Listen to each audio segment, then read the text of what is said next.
नमस्कार मित्रों, मैं कान्हा राम सैनी मेरे YouTube चैनल संस्कृत ज्ञान गंगा में आपका स्वागत करता हूं। मित्रों, लघु सिद्धांत कौमुदी के साथ साथ हम सांख्य कारिका का भी अध्ययन कर रहे थे और सांख्य कारिका में हमने अब तक 1 से लेकर 20 कारिकाओं का विस्तृत अध्ययन कर लिया था। आज के इस वीडियो में हम आगे की 2 कारिकाएं अर्थात 21वीं व 22वीं कारिकाओं का विस्तृत अध्ययन करेंगे।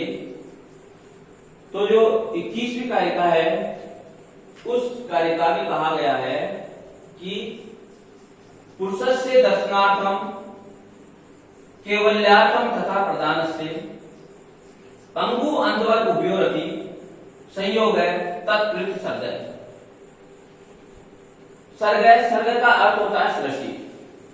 तो मित्रों, इन दोनों कारिकाओं के अंतर्गत जो सर्ग का अर्थ होता है सृष्टि, जो सृष्टि की उत्पत्ति किस प्रकार से हुई है वो बताया गया है। तो हम सबसे पहले इस कारिका का अन्वय देखेंगे, क्योंकि यदि हम इस कारिका का अन्वय नहीं ढंग से नहीं करेंगे तो इस कारिका में अर्थ का अनर्थ हो सकता है। इसीलिए सबसे पहले हम इस कारिका के अन्वय को देखेंगे। तो इसका अन्वय होगा कि प्रधानस्य दर्शनार्थम तथा पुरुषस्य केवल्यार्थम पंगु अंधवत उभयोरपि संयोग है तत्कृत सर्ग। मित्रों, यहां पर जो अन्वय होगा वो आपको देखने से ऐसे लगेगा कि पुरुष के दर्शन के लिए इस प्रकार से आप अर्थ करने लग सकते हो, परंतु यहां पर ये दर्शनार्थम जो शब्द आया है वह प्रधानस्य इसके साथ जुड़ेगा और जो केवल्यार्थम शब्द आया है वो पुरुषस्य इसके साथ जुड़ेगा, जब जाकर के अर्थ सही होगा। इसीलिए मैंने यहाँ पर सबसे पहले आपको अन्वय बताया है। मैं इस अन्वय को लिख भी देता हूं ताकि आपको ढंग से समझ में आ सके। तो हमने अन्वय किया है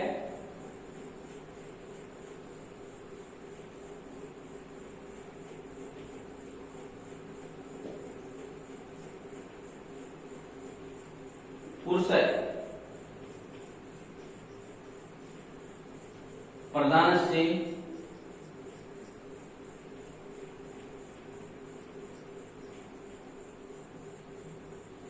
दर्शनार्थम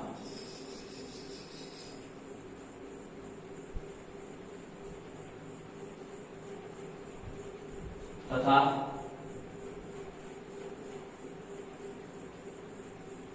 प्रकृति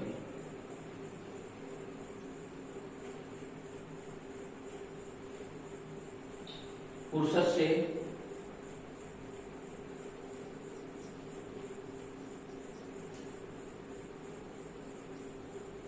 केवल्यार्थम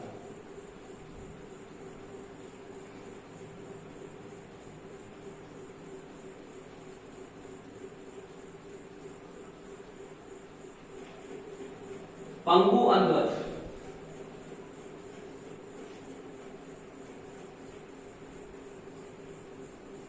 पंगु अंधवत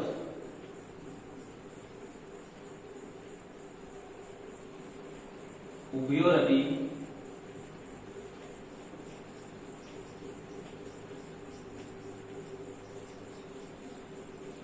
संयोग है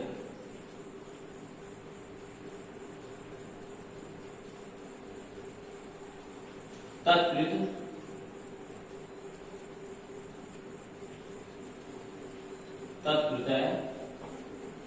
सर्ग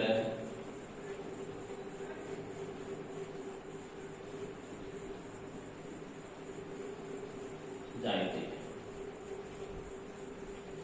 इस प्रकार से इस कारिका का अन्वय होगा। यहाँ पुरुष और प्रकृति और जायते इन तीनों शब्दों को अर्थ को सही करने के लिए मैंने जोड़ा है, जो इस कारिका में नहीं थे, परंतु अर्थ करने के लिए अन्वय में ये आ जाएंगे। तो जो हमारा अन्वय हुआ वो हुआ पुरुष प्रधानस्य दर्शनार्थम। जो ये प्रधानस्य है वो दर्शनार्थम के साथ जुड़ेगा और अर्थ हो जाएगा कि पुरुष प्रधान, यानी प्रधान का अर्थ होता है प्रकृति, प्रकृति के दर्शन के लिए सहयोग करता है। जो पुरुष है वो सहयोग क्यों करता है? यहाँ पर इसका उत्तर दिया गया है कि पुरुष प्रधान से दर्शनार्थम, प्रधान का अर्थ होता है प्रकृति के दर्शन के लिए सहयोग करता है, तथा प्रकृति पुरुष से केवल्यार्थम, और प्रकृति क्यों सहयोग करती है? पुरुष के केवल्य के लिए, पुरुष की मोक्ष के लिए। प्रकृति पुरुष से केवल्यार्थम यानी प्रकृति पुरुष के केवल्य के लिए, पुरुष की मोक्ष के लिए पंगु अंधवत, पंगु और अंधे के समान, पंगु यानी होता है लंगड़ा, और अंधवत यानी अंधे के समान, उभयोरपि संयोग है, दोनों का संयोग होता है।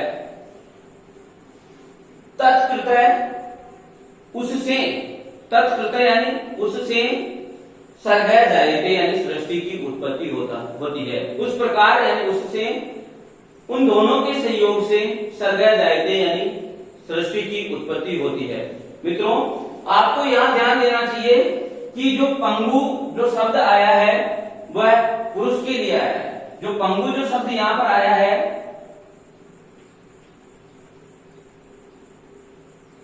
पंगु जो शब्द आया है वो पुरुष के लिए आया है।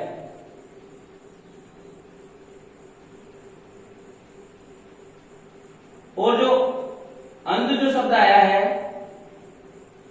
वो प्रकृति के लिए आया है।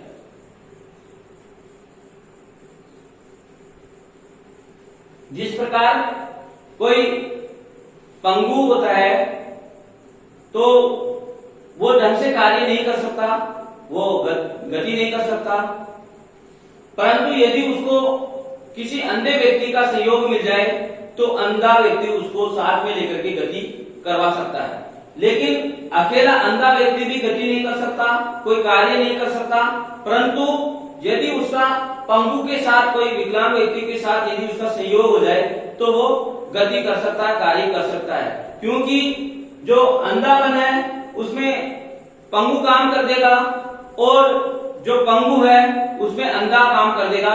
इस प्रकार दोनों का कार्य हो जाएगा। इसी प्रकार प्रकृति और पुरुष का भी कार्य होता है।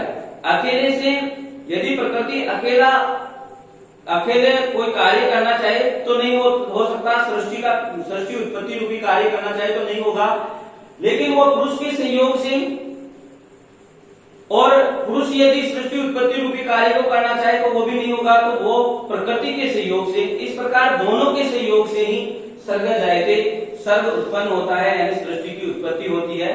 तो इसका अर्थ भी हम लिख लेते हैं साथ का साथ, ताकि हमें याद रहे ढंग से। अर्थ पुरुष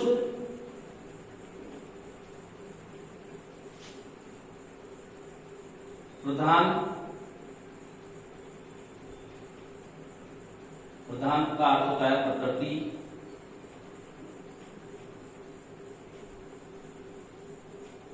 के दर्शन के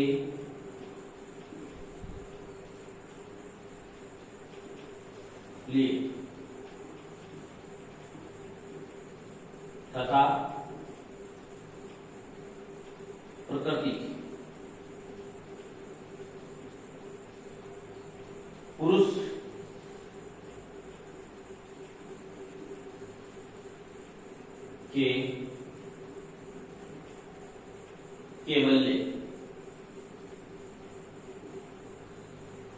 केवल्य का अर्थ होता है मोक्ष।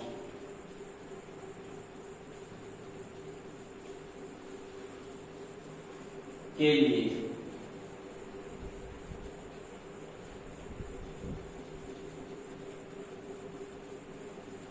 पुरुष प्रधान के दर्शन के लिए, प्रकृति के दर्शन के लिए तथा प्रकृति पुरुष के केवल्य अर्थात मोक्ष के लिए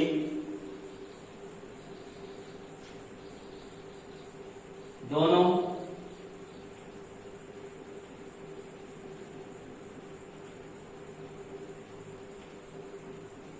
सहयोग करते हैं एक दूसरे से।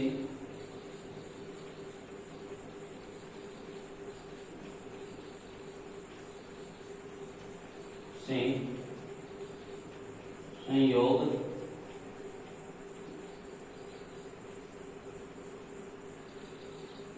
दोनों एक दूसरे से पंगु व अंधे के समान, इस प्रकार से अर्थ होगा, पंगु व अंधे के समान एक दूसरे से संयोग करते हैं।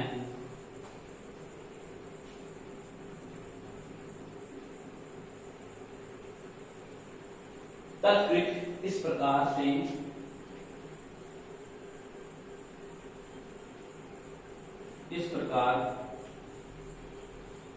दोनों के संयोग से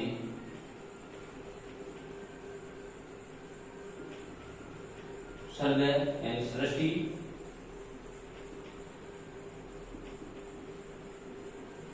उत्पन्न होती है।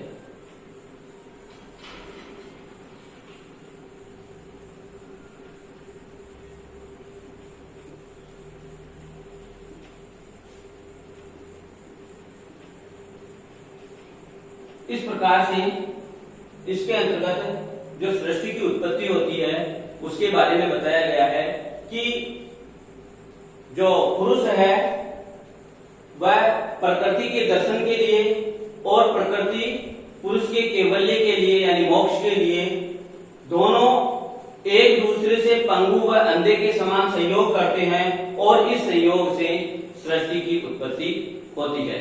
इसके बाद में जो 22वीं कारिका है उसमें बताया गया है कि प्रकृते महान ततो अहंकारा तस्माद गणश्च षोडशक तस्मादपि षोडशका पंचभ्ये पंचभूतानि, यानी जो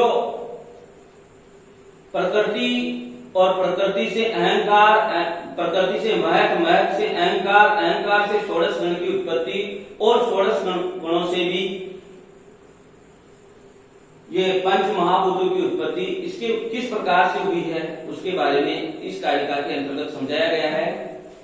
तो यहाँ पर इसका अर्थ होगा कि प्रकृति यानी प्रकृति से, प्रकृति यानी प्रकृति से महान मानी महत की उत्पत्ति होती है। महत का अर्थ होता है बुद्धि। प्रकृति से बुद्धि तत्व की उत्पत्ति होती है और तत्व यानी उससे यानी बुद्धि तत्व से महत से अहंकार है, अहंकार की उत्पत्ति होती है। प्रकृति से महत की उत्पत्ति होती है और उस महत से तत्व यानी उस महत से अहंकार है, अहंकार की उत्पत्ति होती है। तस्मात् यानी उस अहंकार से गणश्च षोडशक, षोडश गणों की उत्पत्ति होती है, यानी एकादश इंद्रियां और पंच तन्मात्राओं की उत्पत्ति होती है। ये षोडश गण कहे जाते हैं।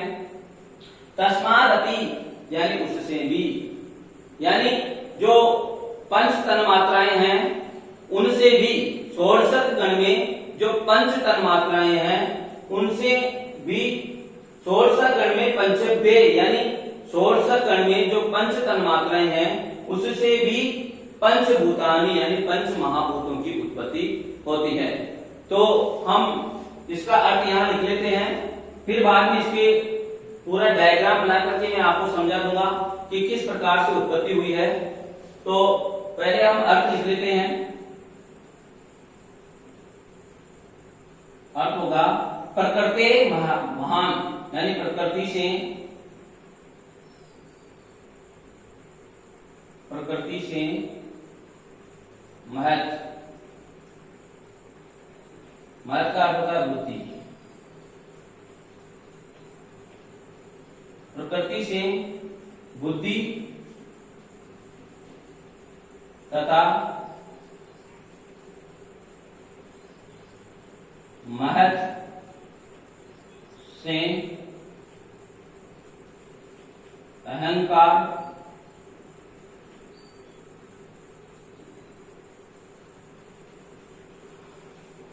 अहंकार से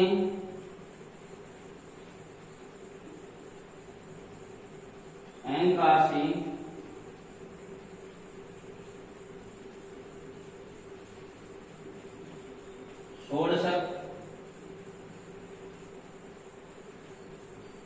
गण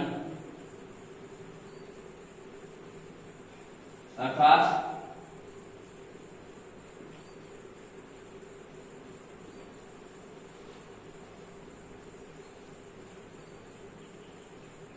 पंच तन्मात्राएं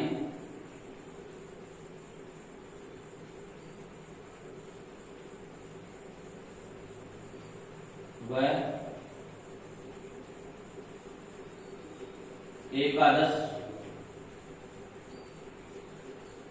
इंद्रिय की उत्पत्ति होती है और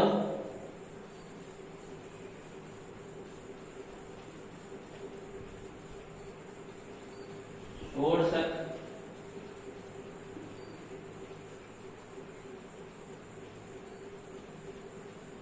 गण में भी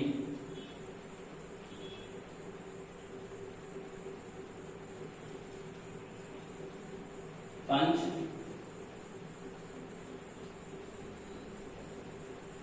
तन्मात्राओं से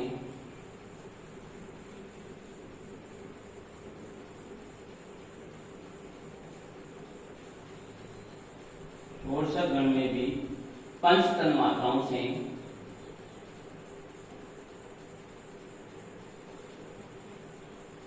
पंच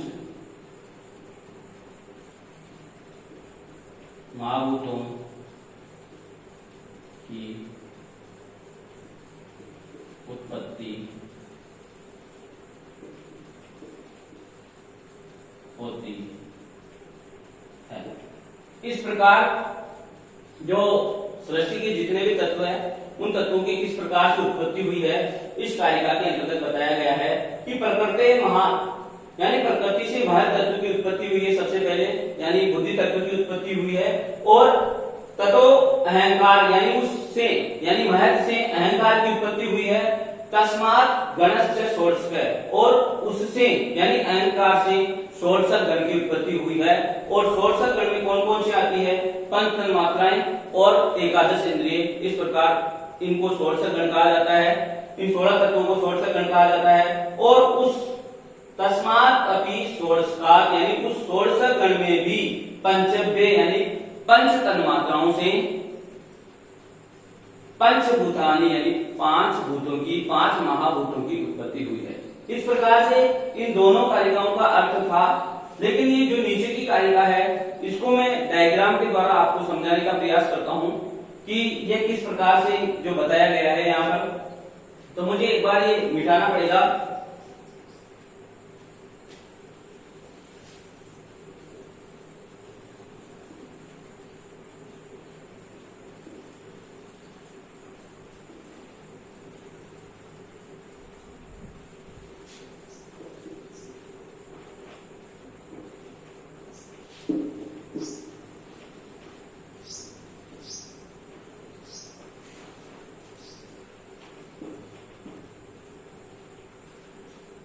तो सबसे पहले कहा गया है कि प्रकृति महान यानी प्रकृति से जो प्रकृति है प्रकृति से महत तत्व की उत्पत्ति हुई है। तो सबसे पहले कहा गया है प्रकृति यानी प्रकृति से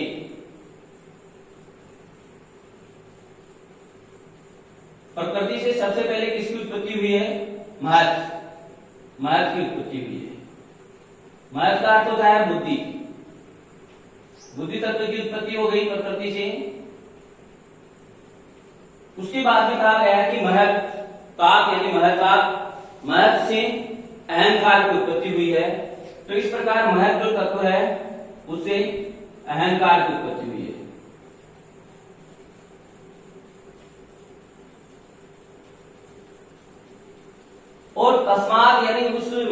अहंकार से भी षोडशक गण की उत्पत्ति बताई गई है। तो जो ये अहंकार जो तत्व है, इससे 16 तत्वों की उत्पत्ति बताई गई है। उनमें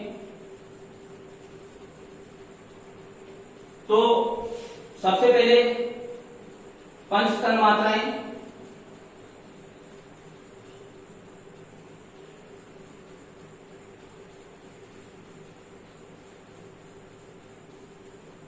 पंच तन्मात्राओं में पहली तन्मात्रा होती है रूप, दूसरा रस, तीसरा गंध,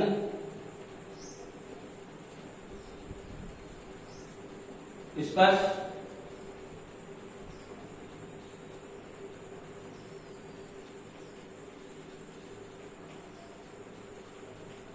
रूप, रस, गंध, स्पर्श और जो पांचवी जो तन्मात्रा है वह शब्द। इन पांचों तन्मात्राओं की उत्पत्ति हुई है, ये षोडशक गण में आती है। उसके बाद में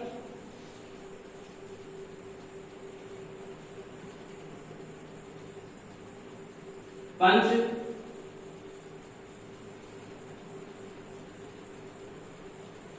कर्मेंद्र ज्ञानेंद्रियों की उत्पत्ति हुई है।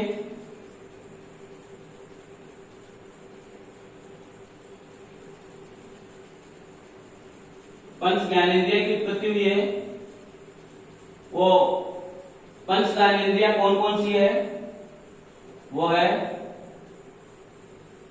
घ्राण, चक्षु, श्रोत,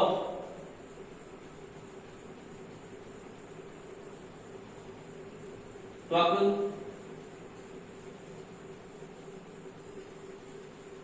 और पांचवी है जीविका। ये भी षोडशक गण में आती है। उसके बाद में जो पंच कर्मेंद्रियों की उत्पत्ति हुई है,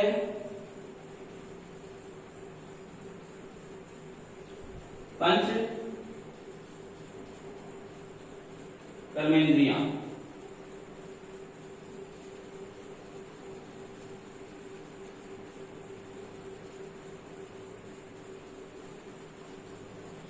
पंच कर्मेंद्रियों में पहली है पाद, हस्त,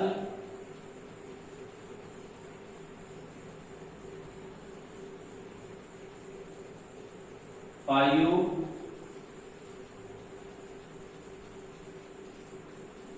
उपस्थ। पाद, हस्त, पायु, उपस्थ और एक जो है वो है वाक।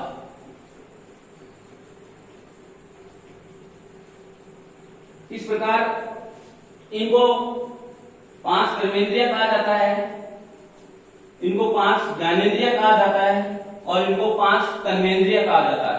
तो इस प्रकार से 5, 5, 10 और 5, 15 तत्व ये हो गए और एक तत्व और बचा है मन।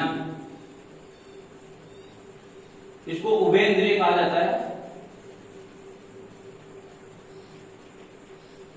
उभयेंद्रिय कहा जाता है।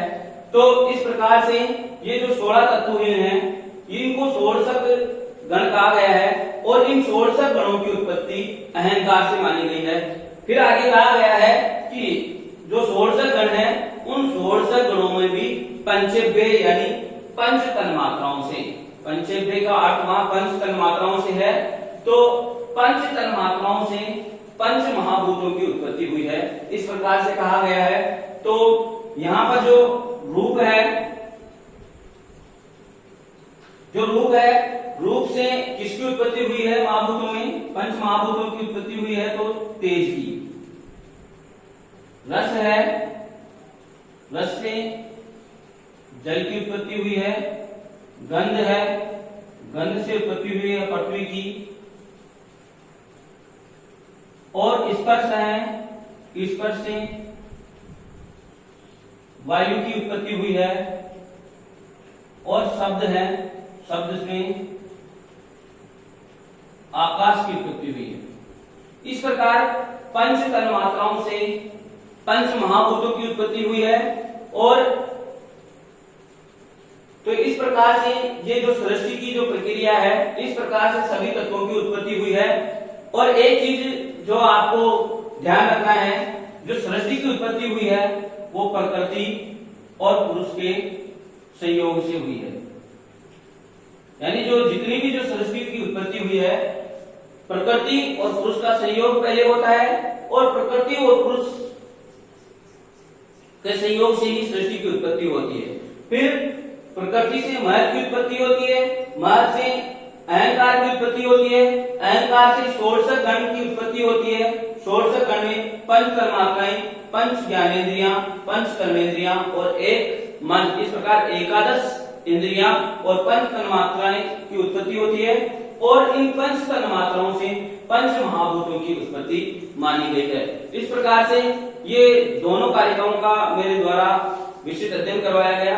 यदि आपको वीडियो अच्छा लगे तो इसको लाइक करें और मेरे चैनल को सब्सक्राइब करें। आज के लिए इतना ही, मिलते हैं अगले